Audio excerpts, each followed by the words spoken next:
Hello guys, this is Recapsani. Welcome to my channel. Today we are gonna explain Zetman. Zetman begins with a fight between two rival superheroes, Zet and Alpha. They have the ability to transform into superhuman known as Zet and Kuga Amagi, a young man with a strong sense of justice who uses technology to fight as Alpha. The fates of these two men and those around them intertwine as they fight to protect mankind and destroy monstrous abominations known as players, who ironically are the creations of the Amagi Corporation, the company founded by Kuga's grandfather, Mitsuge Amagi. The scene shows the atmosphere of a battle between two monsters known as players. The fight was witnessed by rich people who made it a place to bet. The players were creatures that were created with the intent to create perfect artificial humans.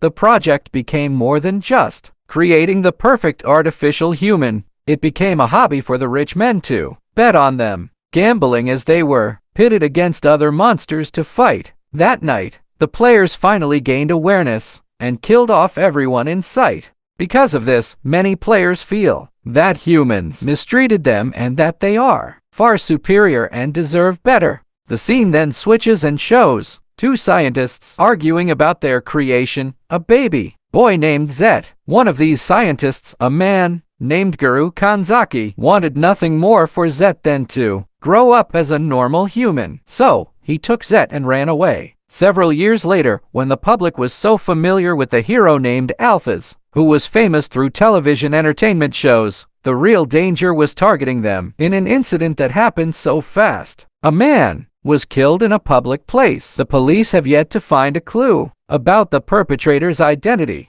However, they assumed the killings were related to 4 other incidents with some of the same characteristics, and all victims died. Elsewhere, Guru Kanzaki, who is now living poor and homeless, is seen with a 10-year-old boy who is none other than Zet. He names the boy Jin and has raised him as his grandson. He teaches Jin to always do good and have a high sense of justice. Because of that, Jin always thought that saving people was his job. One day, Jin saw a woman being threatened by a gang of thugs who wanted to rob her. When she was desperate, he offered to help beat the thugs but asked for a reward of 10,000 yen for his services. Without thinking, she then agreed to his requirements. Even though he is a thin boy and his clothes are shabby, he has a pretty great fighting ability, so he can defeat the gang of thugs alone. However, when Jin was about to collect his payment, her friends appeared and immediately asked him to leave. His closest friends are a boy his age, Kuga Agami, and his younger sister, Konoha. Unlike Jin, who is poor and homeless, they come from wealthy families. Even so, they didn't mind playing with Jin. Kuga has developed a strong sense of justice from the inspiration of the anime hero Alphas. Because of that, he aspires to become an enforcer of justice who fights crime. He also scolded Jin for asking for something in return for helping others. In fact, a true hero should help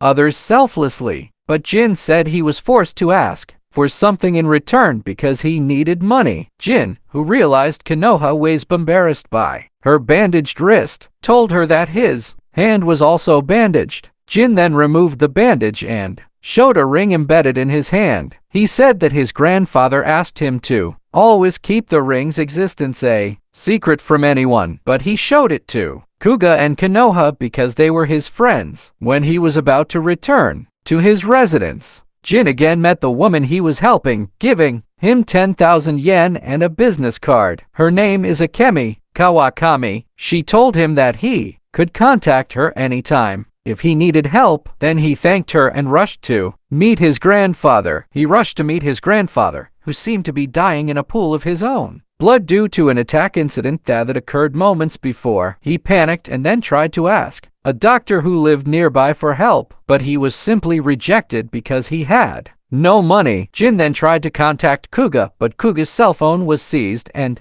destroyed by his father, who forbade him to be friends with a poor boy like Jin. Jin remembered the business card given to him and contacted Akemi. Seeing his grandfather, who was seriously injured, Akemi rushed to take him to the hospital to get medical help immediately. However, in the end, his grandfather died. Guru and the people who live there are suspected of being victims of a serial murder that has recently been happening. The police then conducted autopsies on their bodies. Meanwhile, Akemi invites Jin to stay at her house until social services find the right foster home for him. She, who has son the same age as him, feels sorry for him, who has lost his family. In another place, Mitsuge Amagi is seen observing one of his experiments when his men arrive and inform them that they have found Goro Kanzaki. Mitsuge and Guru used to be fellow scientists who carried out an experiment to create the perfect artificial humans. However, the experiment ended in disaster and turned the experimental subjects into vicious monsters nicknamed the players. Mitsuge then asks about Zet's whereabouts. This experimental subject was taken away by Guru several years ago, and he knew about a boy named Jin, who he considered as his grandson. One night, when Akemi and Jin were on their way home from shopping, they were confronted by a man who attacked her until she was seriously injured. The man was none other than the player in disguise and the mastermind behind